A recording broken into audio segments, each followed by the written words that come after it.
Oh, it kept playing. Why did it do that? Ah, well, forget that. You can hear me now, right? There we go. There we go. There we go. Okay, we're live. That was weird. My countdown loop just started repeating itself. Maybe it's a StreamYard glitch. Maybe it's not. My name's Steve Jaguar. This is I say every beer review is a extra special beer review, but you'll find out why this one's super special for two reasons just in a second. So let's play an intro. All right, I am back. It is live, and the beer I'm doing today is by Buxton Brewery. Some people think of Buxton as kind of an old fogies, kind of pull pump real ale, but they do a lot of very good craft. This is 50-50, 50% IPA, Citra Olicana. Citra from the US, of course, from the West Coast, and Olicana from the UK. A UK hop in a British beer, it's almost never seen in the IPA scene, certainly in the craft scene. And Olicana is an interesting hop that I don't ever see and never really had very often. I'd heard of it from a beer brewing perspective, but I'd never really had it. So that's why this is special. And I'll explain from reference to another reviewer as well. There's another reviewer called Sam Drinks Beer who just did a review of the Colonel beer that was Mosaic and Taiheki. And Taiheki is a very similar profile to Olicana, and I thought, oh, his review might actually mirror mine. If I watch it in advance, I might see if I can make a comparison. So go Google or YouTube search Sam Drinks Beer. He's got like 4 views on that, so throw him a bone because it's a good review, right?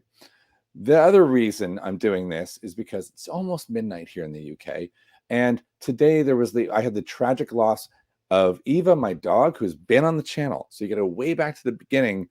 There's a few episodes where I pull beer out of the fridge and I say which beer should I review, and if I say this beer,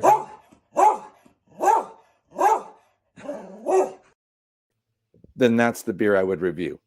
So sadly, she's gone today, and that sucks. So we should drink beer in celebration of that, and that is the other reason this is a very special one.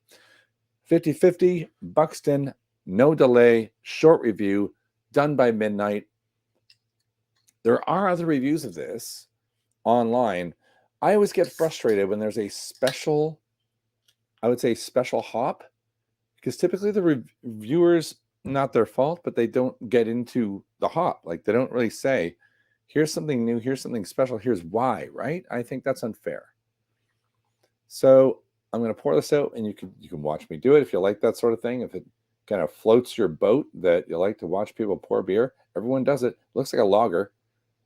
It's not mango-y looking. It's if you think it looks pale, it's because it's pale. It's a little foggy, but very lemony. So, and wow, I didn't try and make a perfect pour with a luscious white frothy head. It's just a skill. If I could teach it, I would. So let's give it a smell. And so I'm just bowled over by the Citra, right? I can smell that. What's interesting about Olicana and certainly about Taiheki is that it depends on when you throw it in as to what you're going to get out of it. Problem you have with it being bittering is that they have almost the same alpha acid content, so like 7 to 7-ish, 8-ish, 9-ish, that kind of percent. So it's not your like big booming IPA bitter. But what's different between the Taiheki, which was more earthy, and I don't know if you want to be all whiny on it and say terroir, but this one's got more passion fruit. By the way, my voice is all weird because I lost my voice last week, and I'm only just getting it back, and I still have a bit of a cold. That's by the by. So this is meant to be more passion fruit, I think, and more floral, it sounds fantastic. It's a great addition to Citra. Now, I'm getting kind of that floral. I'm not getting any passion fruit, but I'm hoping I get that on the palate. And I get like a smidge of mango, but it seems pretty good so far. So let's give it a taste. And yes, you're probably thinking, Steve, you just said you had a cold. What good is your review? I know. Pinch of salt. Let's go.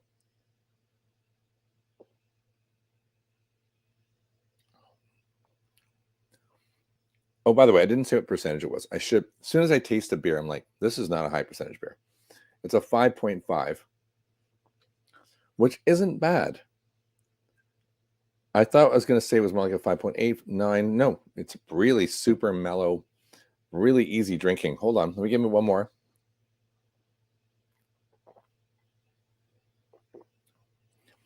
So it comes in like a West Coast, because it's got that kind of, yeah, I don't want to call it, I would say mainstay, that the beating pulse of West Coast IPAs that gives you that bitter that makes you go, yeah, I like this. But it's not overpowering in the slightest.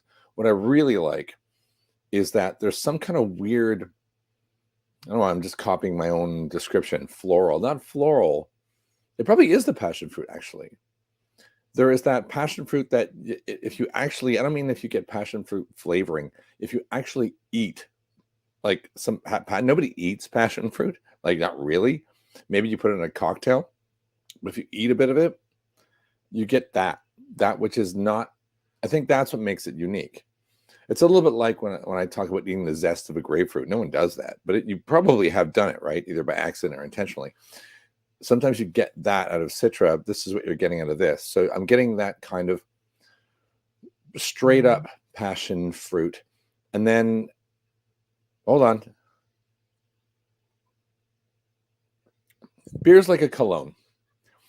You get it, you get what you get right away, and then you wait a little bit, and it reacts with you, and you get a bit more, and then of course you wait 4 hours, and it's even better, right? I just learned that about cologne, by the way. I did not know that before last weekend. My friend Michael Foster told me about it. So beer's similar. You get your initial hit, your second sip is totally different, and then mid-glass, it's a different beer again. And I'm actually, the passion fruit's kind of leveling out.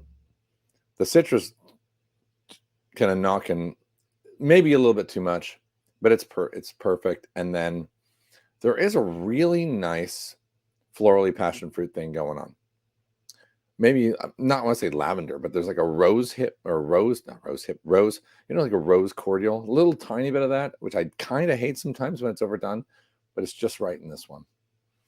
It's good. I think I'm going to give it a pretty good review. I know I'm going to give it a pretty good review, particularly for a 5.5%. I'm super happy. I never had it before, and I didn't choose a crap beer to celebrate, you know, I don't know, killing a dog. I don't know what you call it. I had to put her down. What it is, what it is, right? She crashed quickly, and so a midnight almost review seemed like a perfect tribute. Okay, that's the end. You can get it. I don't know where it came from. It came from a supermarket, so it's going to be inexpensive. So if you want a really unique hop variety, you want a 5.5% so it doesn't completely destroy your brain, I think that's actually really good. I think Buxton have been doing one of the few older breweries that have been doing a fantastic job of converting what they do to both real ale and craft. So I got to give them some props for that. And I have a thank you. Yay. Perfect. All right. I think that's the end. I'm probably going to give it, I don't know if I'm going to tip it over 4.1. I might do that. Yes, I will.